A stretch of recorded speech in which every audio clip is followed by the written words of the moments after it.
అత్యంత అధునాతనమైన మరియు వేగవంతమైన రోబోటిక్ లేజర్ విజన్ కరెక్షన్ కేవలం 6 సెకన్లలోనే. సంప్రదించండి Ramesh LASIK and laser centre. Welcome to Vihari news.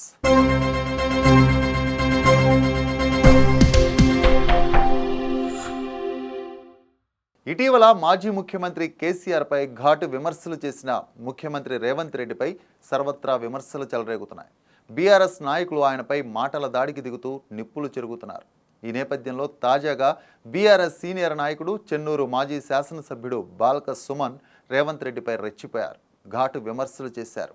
అనేక ఆరోపణలను సంధించారు. ముఖ్యమంత్రిని ఏకవచనంతో సంబోధిస్తూ ముఖ్యమంత్రిపై ఎదురు దాడికి దిగారు. కాంగ్రెస్ పార్టీకి రేవంత్ని పెద్ద పాలేరుగా అభివర్ణించారు. మంచిర్యాల నియోజకవర్గం సమీక్షా సమావేశంలో కేసీఆర్పై విమర్శలు చేసిన రేవంత్ రెడ్డి అంశాన్ని బాల్క సుమన్ ప్రస్తావించారు.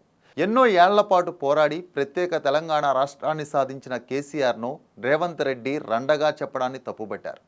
రేవంత్ రెడ్డిని చెప్పు తీసుకొని కొడతానంటూ బాల్క సుమన్ హెచ్చరించారు. అసభ్య పదజాలంతో విరుచుకుపడ్డారు. తమకు సంస్కారం అడ్డుగా వస్తుందని అన్నారు. రేవంత్ రెడ్డి ఖబర్దార్ అంటూ సవాల్ విసిరారు. తమ ప్రభుత్వం లేకపోయినా సరే కేసీఆర్ జోలికి వస్తే తొక్కి పడేస్తామంటూ తీవ్ర స్థాయిలో హెచ్చరించారు. రేవంత్ రెడ్డిపై ఘాటు పదజాలంతో విమర్శలు గుప్పించిన బాల్క సుమన్పై క్రిమినల్ కేసులు నమోదయ్యాయి. రేవంత్ రెడ్డిని దూషించారంటూ పలువురు కాంగ్రెస్ శ్రేణులు ఆయనపై పోలీస్ స్టేషన్లో ఫిర్యాదు చేశారు. ఈ ఫిర్యాదు ఆధారంగా పోలీసులు ఎమ్మెల్యే బాల్క సుమన్పై ఐపీసీలోని 294B, 504, 506 కింద కేసులు నమోదు చేశారు. ఈ కేసులో తాజాగా ఆయనకు మంచిర్యాల జిల్లా పోలీసులు ఆయనను కలిసి నోటీసులను అందజేశారు.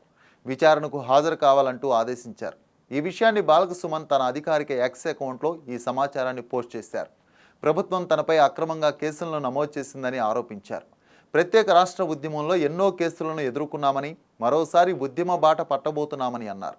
కాంగ్రెస్ పార్టీ ఇచ్చిన హామీలన్నీ నెరవేర్చేదాకా ప్రతిపక్ష హోదాలో ప్రజల తరపున పోరాటం చేస్తామని పేర్కొన్నారు.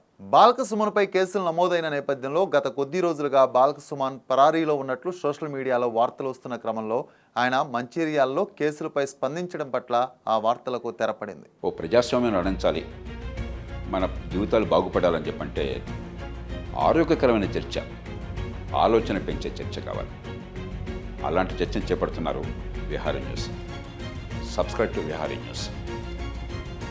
విహారీ న్యూస్కి మీరు సబ్స్క్రైబ్ చేయాలి, మీరు చూడాలి. ఈ విహారీ న్యూస్ వాస్తవాలు చూపిస్తుంది, ఎవరికి లొంగదు. ఎక్కడ గ్రౌండ్లో ఏం రిపోర్ట్ చేస్తారు అదే వచ్చి మీకు చూపిస్తారు. సో ఈ ఛానల్ గట్టిగా ఉన్నది అండ్ చాలా విశ్వాసంతో ఉన్నది అండ్ ఆనెస్ట్గా రిపోర్ట్ చేస్తుంది. దానికోసం మీరు అందరు విహారీ న్యూస్ సబ్స్క్రైబ్ చేసుకోవాలి, చూడాలి, దీనికి గట్టిగా చేయాలి.